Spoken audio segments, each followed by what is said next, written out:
What's up guys? So this is going to be a quick video on putting the LT2 C8 manifold on the LT1 6th gen Camaros. It will not fit the C7 Corvette. Sorry about that, Corvette guys, but it's actually pretty easy to put on as long as you're willing to do a little bit of work. I'd say it took me about 2 hours to put this manifold on, but let's take a look at what I had to do. It's the manifold here. Take a look. It's actually pretty ugly. You kind of need the Corvette cover if you really care about what it looks like under the hood. It's not a good looking manifold. So this is the bottom here. This is the bottom back half. You're gonna need to cut all these fins off to make room. This does not clear the valley of the LT1. Cut those off. And then this front section, I probably didn't need to cut them off, but I did kind of grind some of the high spots. So I didn't actually cut those off, but I did grind them down. I just wanted to make sure. Back section here, you don't have to do anything with this, but do grind here on this level here. Okay, so modification number 2, you're gonna have to add a fitting back here. On the first version that I did, I actually added it back here, and it kind of causes the line to kink. It doesn't fit well, so try to add it in this area. You're gonna have to use a tap and die kit for the right threads. So this right here is the fitting that I'm going to be using on version 2. I bought these in a 5-pack on Amazon. I'll include the link for those. But whenever you put this fitting back here, make sure you do it right. I'm going to show you on the Camaro how I did it. Kind of like our little office type work area. That's my shop where I build stuff. This is my shed I just built. Kind of cool. It's my wife pulling up. So this is where the fitting goes in, right back here. And so this is the manifold on the car. I actually had to put spacers here to raise this up. Otherwise it hit here. If you don't have a strut tower brace, you don't have to worry about that, obviously. Let's get back here and look at this fitting. So this is the fitting I used on version 1 here. This is the first one I did. So this is actually a fitting from Lowe's. It's like a shark bite press 1/2 inch for like water line. This is a 1/2 inch line here, the brake booster line that you have to pull out of the LT1. So make sure you use the right tap and die kit for that, because you got to thread the intake manifold side. And make sure you use like thread sealant when you thread it in. You don't want any air leaks right there. Another thing you have to do is you have to run this extension here. So this is for the map sensor on the LT1. It plugs in over here. On the LT2, obviously it's over here. So this is reusing the map sensor off the LT1. Okay, so now I'll tell you about my plans for the throttle body. This is the LT5. This is the bigger throttle body. So this will not just bolt on here. The holes do not line up. If I line that one up, that one's not lined up, and so forth. What I'm going to do here is I'm actually going to open up these holes to make it fit. I'm going to have to be very precise because I could screw this up really quick. But just doing that alone, if you open up the holes, yes, it will bolt on, but it will not work. This is not big enough right here. So this has to be cut out.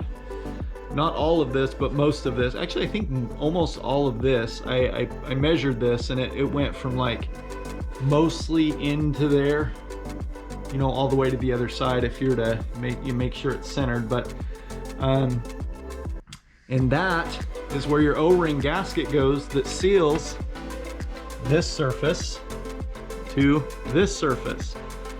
So now you don't have a gasket. Now you have to make a paper gasket. Now paper gaskets work pretty good. The thicker they are, typically the better they work. But I use a chemical that you spray on. You do not spray it on the mating surfaces. You spray it on each side of the gasket. It's called copper seal. It works really good. So I'm going to use that in addition. These are the replacement gaskets for the ports here. So make sure you replace those. On version 1, I reused the one out of my LT1 manifold, and they work perfect, no problem. So you can reuse them if you want. This is where the new map sensor location. This again is the back of the manifold where you're going to have to tap that to thread that in with some thread sealer. I even did some thread sealer, and it's called pipe dope, to make sure it is sealed perfectly, no leaks, everything worked. But I want to switch over to this metal one. You can see that's probably a lot better for automotive use than the Home Depot one that's made for a water line at your house. So there we have it, guys. That's putting the LT2 manifold on the LT1. It's pretty simple, as you can tell, and from what I've seen and what I felt, I could clearly tell a difference. Untuned. So the way this works, you really don't have to tune for this. You can, but you don't have to. Without a tune, I noticed a gain in power. Seat of the pants, I felt it. Pulled higher up in the RPMs. My red line on my car has moved up to 7,000, so even though I shouldn't, a lot of times I do rev it all the way to 7,000, and it does pull higher up there for sure with that manifold. Once you do it in combination with, like, say, headers, a cam, something like that, you're really going to notice a big difference, especially if you port it and do the throttle body in conjunction. You're going to notice a big difference. So anyways, guys, make sure you like and subscribe. I'm going to be putting this new updated stuff on my Camaro and re-racing the BMW, so hopefully we can beat that, because the BMW is getting a tune, JB4, provided by Berger Motorsports, and it's going to be a lot quicker. In the last race, the Camaro pulled on the BMW pretty hard. We're actually going to run that back and go out and run it without the race chips on it, because we had a race chip on it. Totally screwed it up. We took that off, and stock, it's a lot faster than it was with the race chips, so we're going to run it again with the Camaro the way it is. It is on E85. It's actually about 50% ethanol, and then the BMW 100% dead stock, paper air filter, everything stock, and see exactly, get a really good reference starting point. And then we're going to tune the BMW, race it against the Camaro, and then do this manifold with the throttle body and a retune, and then race the Camaro against it again. And then we're going to put the long tube headers on the Camaro, retune it again, and run them again and see how they do. After that, I don't know what more I can do to the Camaro. There's not a lot of stuff I can do, like an underdrive pulley, but as far as bolt-ons, I think I'm pretty much done. So we'll see how that works out. All right, guys. Thank you for watching this video. Make sure to like and subscribe. We'll see you on the next one. See you later.